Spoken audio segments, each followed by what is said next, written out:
Yo, what's up, guys? We are officially back with our UFC breakdown and predictions videos that we do leading up to UFC events. It's been a while since I've done one of these, and just kind of good to get back to it because I really like using this as a way to kind of, teach people certain strategies that I use and certain ways of looking at why I would pick a fight and why I wouldn't, as to kind of like school you guys instead of just give you random picks every week and say, you blindly just take my pick. So you start kind of learning different strategies, different catalysts I use to pick certain guys. So without further ado, let's get right into it. It's kind of a stinker of a card this week, so we won't be going heavy with any bets, but we'll start with the first fight of the night. We got Abdul-Al-Selwady versus Loik Radzabov. This is a pretty close fight, and the odds have it pretty well aligned as well. I feel like Abdul-Karim, he's younger, he's more hungry in there. He has some decent striking, a very well-rounded game, coming off a big win against, I forget that dude from Cage Warriors. He was a big name from Cage Warriors, huge hype around him. Abdul was actually able to beat him, unanimous decision. And I kind of think that's how this fight's going to go. I think Abdul is just going to be a little more physical, a little more tenacious about certain positions, he's going to be giving up less minutes. And I feel like his style is really good to counter Loik, who's a good grappler, not the best striker, but I think Abdul has the physicality to match his grappling and should be able to take this on by decision. So I'll take Abdul-Karim Selwady to win this one. But again, guys, like I said, just because I pick certain fighters on this video doesn't quite necessarily mean I'm going to put them on the betting slip. Those are two different criterias, and you have to take into account so many different things. But as far as just winning the fight, just playing outright, I'm going to go with Abdul for the reasons I stated. Next fight, lightweight division, we got Ludovit Klein versus AJ Cunningham. I think they made this fight last minute because I don't remember this fight at all on the card. But long story short, I'm going to go with Ludovit Klein. Much more experience, powerful hands, good takedown defense, tough, durable. He does slow down a little bit at the end, but I don't really think there's going to be a problem against a guy like AJ Cunningham. He's just really lacking the skills, experience, power, and all of that. He's tough and he's durable. He'll stay in there. He can take a beating, but that's not really something you want to, you don't want that to be the highlight of your game. So we're going to go Ludovit Klein to win this one. I could see a world where AJ Cunningham does last till decision. So maybe looking at that prop is going to be a real juicy one, because I think at -900 people are going to assume that Ludovit Klein is supposed to get him out of there within the distance, and AJ Cunningham has been known to be a quite hard guy to finish. So that's a really good prop to be looking at. Moving on, Christian Leroy Duncan versus Claudio Ribeiro. I'm going to go with Christian Leroy Duncan. Claudio Ribeiro, he's kind of that archetype where he's just like a glass cannon. He can take anyone out with one punch, but he also gets himself taken out quite easily, getting himself finished quite a few times already in his career. So we're going to go with Christian Leroy Duncan. He's just a much more technical, smarter striker. He's not going to get into big exchanges. He's going to pick his shots. He's going to land the knees, land the elbows, and he's also not scared to take it to the ground. He has just good overall fight IQ, and I really think I can rely on someone with something good between the ears, because a lot of fighters sometimes they just get in there and they all logic goes out the window.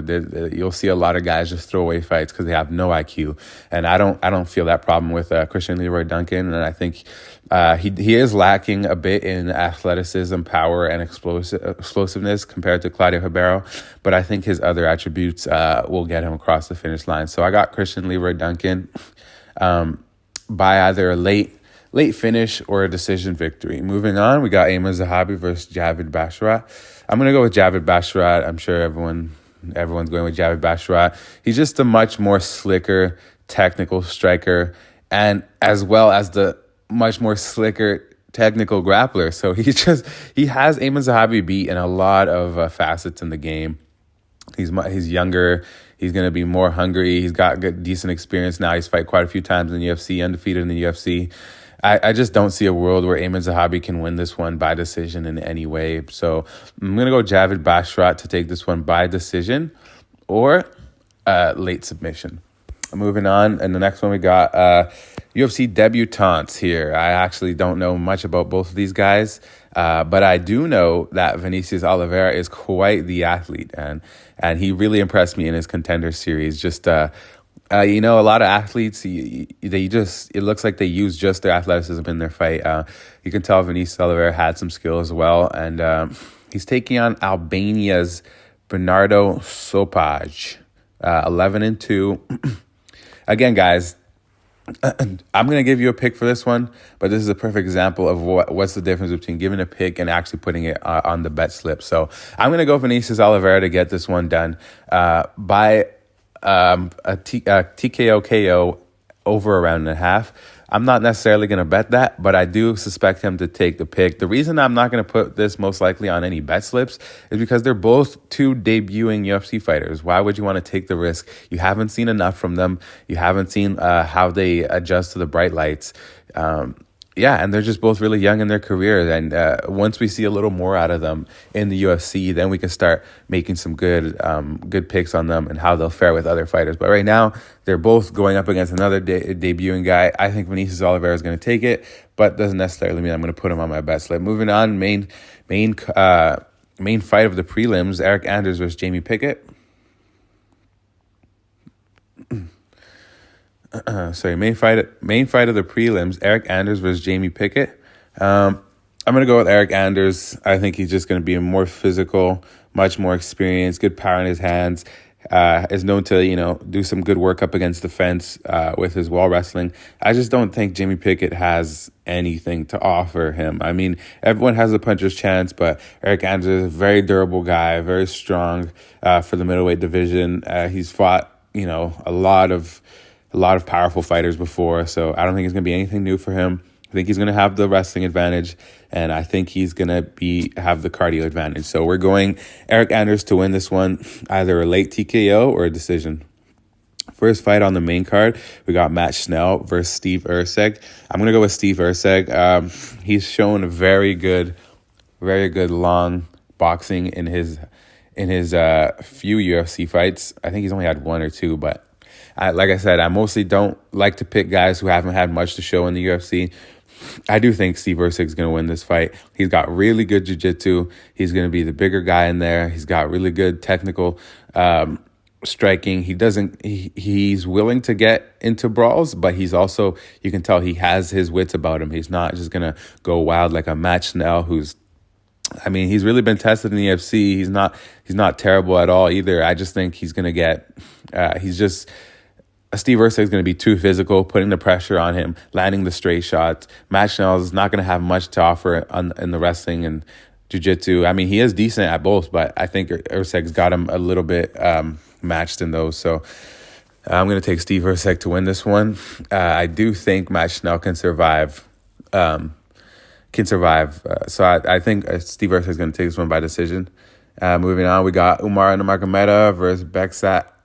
I can't pronounce that last name. We're going to go obviously with Umar, but I'm going to give this guy from Kazakhstan with a really good record a little bit of respect, even though he's a debuting guy. We all know Umar is probably going to win. I'm going to go out there and say that I think it's going to take him at least a round and a half to finish this dude. So it'll probably easily take that minus 1,200 and, put it into something bearable, like something digestible, maybe a minus 200 or something like that. But I definitely think that prop is very live. So we are going to take Umar, and we're going to be looking at trying to snag a good prop on him for sure, because that money line is just not worth it at this point. Anyone has a puncher's chance. He's fighting a Kazakhstan guy who with a really good record. It's a scary sight to try to put him on a parlay at minus 1,200, but we'll see what we can do with that. So we're going to take Umar. Moving on, we got Alex Perez versus Mohamed Makhachev. This is a tough situation. I really don't like being in a situation where you got an up-and-coming fighter who's still hasn't fully proven himself yet against a veteran who's, done quite a few of the things that Muhammad's still trying to do. He's fought for a title. He's fought the who's who. His level of competition has been way higher. But we all know Makhachev is such a good wrestler. And But the thing that's scary is like, yes, he is such a good prospect, but in a lot of his fights, actually, he's had a very back and forth fights until he's managed to get like a submission finish or something like that. So I do expect this one to go definitely well over a round and a half. I'm thinking Makhayev's going to win it by decision, but again, it's a very tough position to be in against a veteran who's done a lot of the things he's trying to do, has a very well-rounded game, and we've seen Makhayev likes to make fights close until he gets a finish by submission usually. So tough one to take, but I'm going to pick Makhayev to win it. Moving on, light heavyweight division, we got Vitor Petrino versus Tyson Pedro. I'm going to go with, this is a live dog, I think. People are really underestimating Tyson Pedro in this one. Am I going to pick him? No. I think Vitor Petrino, he's, shown a lot of the right things you want to see from a young prospect. He's got good grappling, very powerful hands, can put you out at any time, decently durable, and his cardio in the grappling has seemed to last it all the rounds in his fights. So that's a really good thing to see from someone who's so heavy, muscle bound. Tyson Pedro, he does show a little bit of tendencies to kind of quit when the things are getting tough for him. I don't really like that in this fight against a guy like Petrino, who's definitely going to put the pressure on you. So that being said, I'm going to pick Petrino, but man, Tyson Pedro is a bit of a live dog here. So definitely look out for the live calls on that one. Moving on to the main event, we got Javid Rozenstruik versus Shamil Gaziev. Man, I'm going to go with Shamil. This is a heavyweight fight, so obviously there's no guarantee here, but I am going to go Shamil. I do think he has more ways to win this fight. I think he can take it to the ground. We've seen Javid Rozenstruik get completely mauled. He's basically a fish out of water when it hits the ground. And I do think Shamil is also live to get a knockout against Javid as well.